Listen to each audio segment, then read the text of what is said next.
우리 삶의 근본은 농사라는 말이 있습니다. 사람이 살아가는데 꼭 필요한 먹거리를 생산하기 때문인데, 그런데 과학기술이 발전할수록 이러한 농사의 의미가 많이 사라지고 있는데요. 네, 그래서 오늘 사이언스 앤 북 시간에는 농촌의 풍경과 일상을 고스란히 담아낸 시집을 통해서 농사의 의미를 되새겨 보도록 하겠습니다. 고라실의 안과 밖의 저자이신 이호장 작가 스튜디오에 함께해 주셨습니다.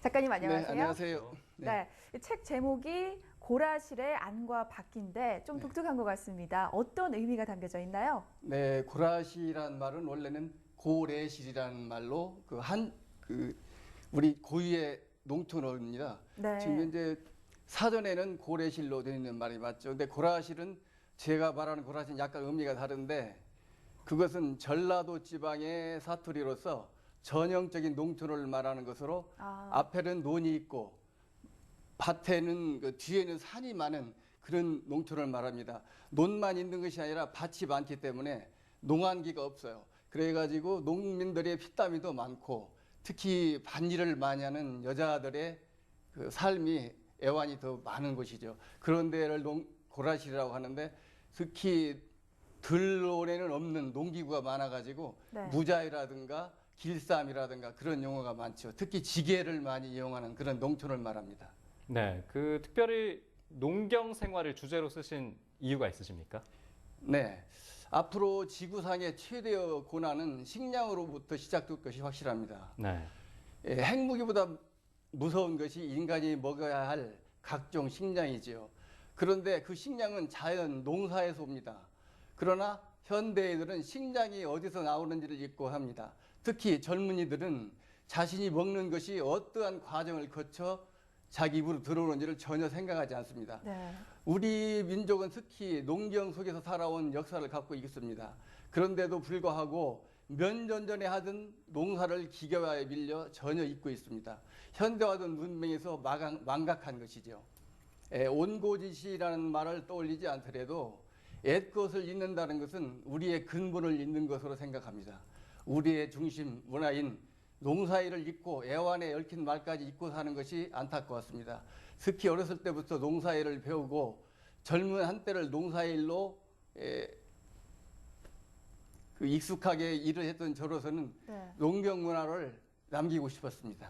네, 이 책 속에는 우리 농촌의 정겨운 문화도 삶이 고스란히 전해져 있는데 이렇게 농촌 이야기를 생생하게 전할 수 있었던 비결 어떤지 궁금합니다. 네, 제가 손수 겪은 일이고 불과 몇 년 전까지도 쓰던 우리의 문화와 그 시절의 말이 고스란히 머릿속에 제 가슴속에 남아 있었습니다. 네. 네. 그러나 가물가물한 것들 많이 있어서 고향의 어른들이나 그때 함께 했던 사람들에 묻기도 하였고 기억을 떠올리기 위해 고향을 많이 찾아갔었죠. 특히 명칭은 알지만 세부적인 부품을 잘 모르는 것은 농업박물관이라든지 책이나 사전들을 많이 찾아봤죠. 예를 든다면 누구나 지게는 알고 있으나 지게를 만드는데 여러 가지 부품 이름을 모르고 거기에 쓰는 역할을 모르잖아요. 우리가 그런 것을 많이 참작을 했었죠.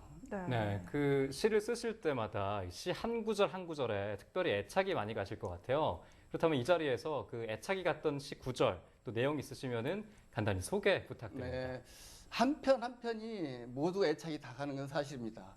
왜 편편마다 아버지와 어머니의 숨결이 묻어 있고 고향에서 함께 했던 사람들의 모습이 그대로 스며 있습니다. 그 중에서 꼭 더 한 편을 애착을 갖는다면 배틀입니다. 그것은 중학교 때까지 어머니의 뱃자는 소리와 모습을 보며 살았기 때문입니다. 네. 또 특히 여자들이 배틀에 앉기까지는 많은 과정이 필요하지만 배틀에 앉아서 밤을 새우며 허리를 혹사하는 일은 아무나 못합니다. 지금도 어머니의 모습이 선합니다. 네, 이렇게 귀한 우리 고유의 문화가 많이 사라지고 있는 것 같아서 안타까운데요. 이를 다시 되찾으려면 어떻게 해야 할까요? 네, 과학이 눈부시게 발전하여 인류가 좀 더 편하고 상상의 세계를 마음대로 왕래하는 것은 사람이라면 누구나 바라는 바이고 또 그렇게 인류는 진보되었습니다. 앞으로 더 많이 얼마나 더 발전할지는 아무도 모릅니다. 그러나 발전이 거듭될수록 옛것의 기반이 되어야만 기초가 없으면 안 되겠죠. 네. 예, 건물이 기초가 없으면 건물이 무너지시리 과거가 없으면 현재와 미래가 없는 것이죠. 그렇게 본다면 인류의 기본 문화인 농경 문화는 잊혀져서는 절대로 안 됩니다. 농경 문화야말로 인간이 먹고 살아가야 하는 식량을 생산하는 기본 문화가 아니겠어요? 이렇게 잊혀서는 안 됩니다. 그것을 다시 되살리는 것은 아니고 후대가 알 수 있도록 기록으로라도 남겨두고 학교에서라도 기본적인 교육이 필요하다고 봅니다. 국가의 역사만 중요한 것이 아니라 우리 문화의 역사도 당연히 가르쳐야겠죠. 네, 뭐 궁금한 게 정말 많은데 마지막 질문을 드려야 될 것 같아요. 이제 앞으로의 집필 계획이 또 어떻게 되시는지 궁금합니다. 네, 저는 시를 쓰는데 그 방향을 약간 달리했습니다. 많은 시인 속에서 똑같이 쓸 수는 없었으니까요. 그래서 나온 결과가 새를 100마리로 꽃을 100송이로 하여 새로운 이미지를 만들었고 조선 왕릉 전체를 관통하여 왕들의 남기고 싶었던 말을 시로 정리하여 모두 연작시로 엮었습니다. 네. 예, 이번 고라실의 안과 박도 나만의 특징을 살려 연작시로 발간했습니다. 그러한 것들은 오직 나만이 할 수 있다는 자부심으로 썼습니다. 앞으로도 남들이 보지 않는 방향으로 우리의 문화와 정서를 감동 있게 정리할 것입니다. 네, 이렇게 옛사람들의 삶을 그대로 담아놓은 농경 문화에 대해서 오늘 말씀 나눠서 그런지 마음이 한결 여유롭고 또 네. 풍요로워진 것 같습니다. 네, 감사합니다. 네, 앞으로도 우리 문화 정서를 많이 담은 작품들 기대해 보도록 네, 하겠습니다. 많은 노력하겠습니다. 네, 오늘 말씀 고맙습니다. 예, 예.